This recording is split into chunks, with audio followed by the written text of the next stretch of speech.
That evening, the rain wouldn't stop pouring. My parents had left for a short trip, and I was supposed to take care of the house until they came back the next day.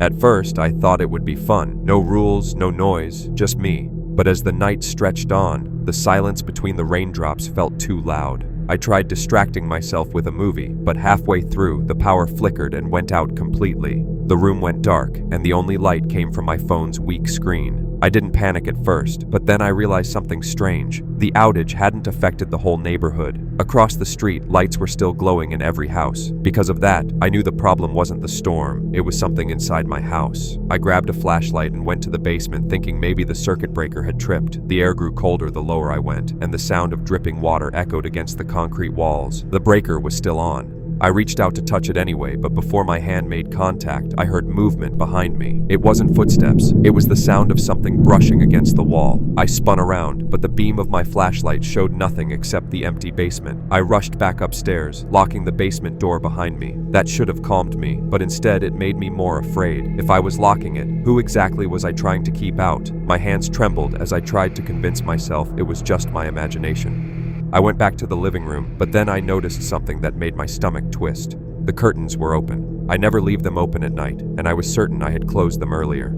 I moved slowly toward the window, shining my flashlight outside. For a second, I thought I saw a shadow shift across the yard, but the rain blurred everything. I told myself it could have been a tree swaying in the wind, but deep down, I knew it wasn't.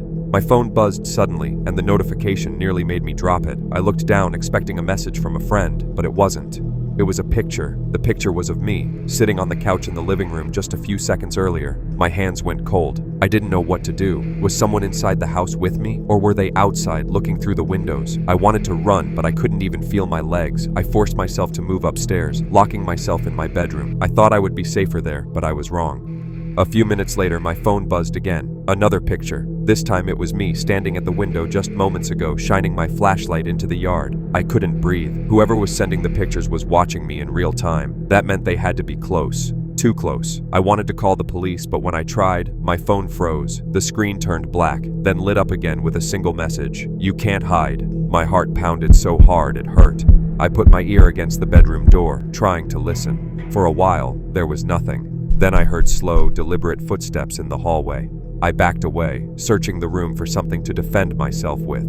The footsteps stopped right outside my door. Silence. Then, softly, the sound of my name being whispered. It wasn't my parents' voice. It wasn't anyone I knew. I dropped the phone, covered my ears, and shut my eyes. The whisper came again, longer this time, dragging out each syllable. I thought I was going to faint, and then, just as suddenly as it began, the noise stopped. No footsteps, no whisper, just silence. For a moment, I thought maybe it was over, maybe they had left. But when I finally gathered the courage to pick up my phone again, the screen lit up with one final picture. It was me, taken from inside my own bedroom.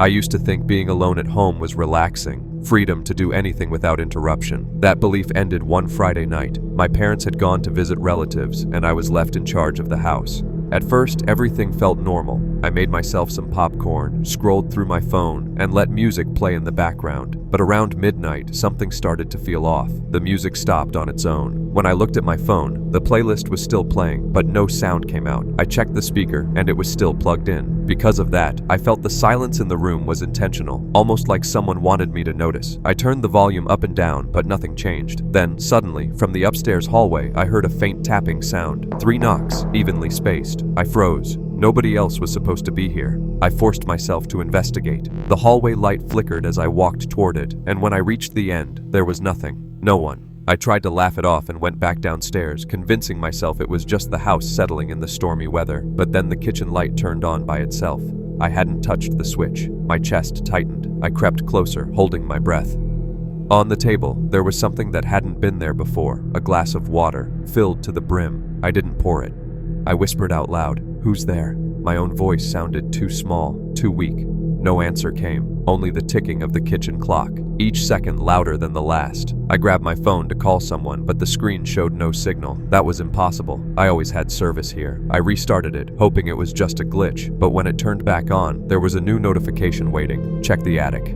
My stomach dropped. I didn't want to, but the message felt like a command. I told myself I could ignore it, but I couldn't stop glancing at the ceiling, wondering what was above me. Finally, I grabbed a flashlight and slowly pulled down the attic ladder. The air grew colder as I climbed up. The beam of my flashlight cut through the dust and shadows. At first, I saw nothing but old boxes and forgotten furniture. Then, in the corner, I noticed a chair facing the wall. On it lay a notebook, its cover half open. I picked it up, and my hands shook as I flipped through the pages. Every page contained drawings of my house, each room sketched in detail. Some pages even had notes like "good hiding spot" and "watch from here."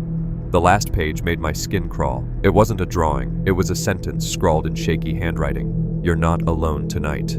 The ladder creaked behind me. I spun around, shining my flashlight, but the attic was empty. My pulse raced. I bolted down the ladder, nearly slipping. Once on the ground, I pulled it back up and shut it tight, breathing hard, but the house wasn't quiet anymore. From upstairs, I heard slow footsteps pacing back and forth directly above me. I ran to the front door, but the lock jammed. No matter how hard I pulled, it wouldn't open. The footsteps grew louder, heavier, until they stopped at the top of the stairs. I didn't dare look. I pressed myself against the door, hoping the lock would give. Then I heard it, someone whispering my name. I froze, every muscle locked. The whisper came again, closer, lower, like it was right behind me. I forced myself to turn around. The house was empty, and yet the notebook was still in my hands. The page I had last seen was blank now. In its place, new words appeared as if written by invisible hands. "Don't turn the lights off." The power flickered, and everything went dark.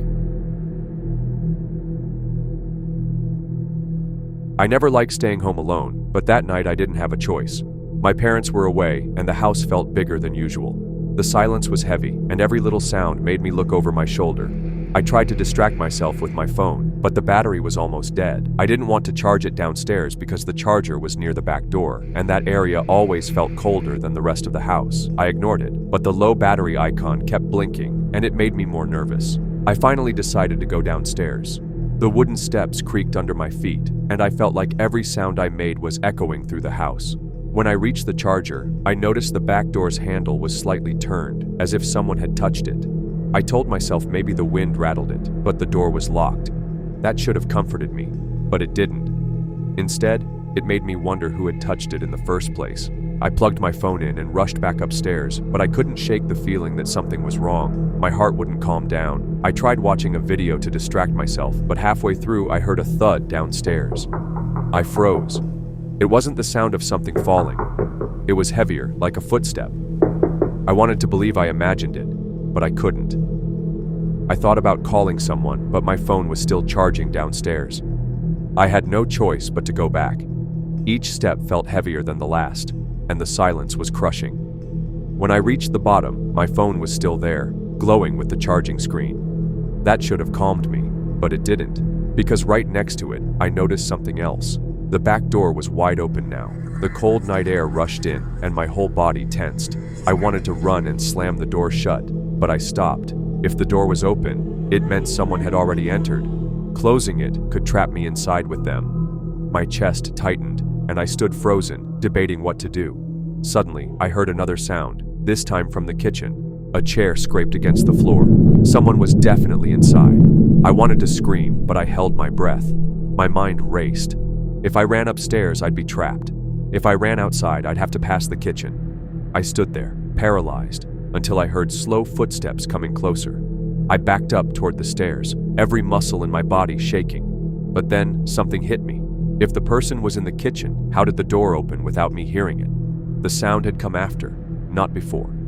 Because of that, I realized something terrifying. There wasn't just one person inside. There were two. My throat went dry. I didn't know where the second one was, and the thought made me feel like eyes were on me from every corner.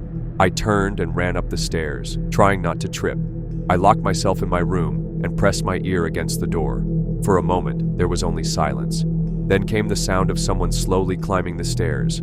I backed away, my eyes darting around the room for something to defend myself with. I grabbed a lamp, holding it tightly, even though my hands were trembling. The footsteps stopped right outside my room. The doorknob twisted once, then twice. I wanted to scream for help, but no words came out. And then, silence. The knob stopped turning. Minutes passed, but it felt like hours. I finally built the courage to move closer and look through the keyhole. My heart nearly stopped. There was an eye staring back at me. I stumbled backward, knocking the lamp to the ground. I didn't dare move again. The silence returned, and I had no idea if they were still outside my door or already inside the room with me.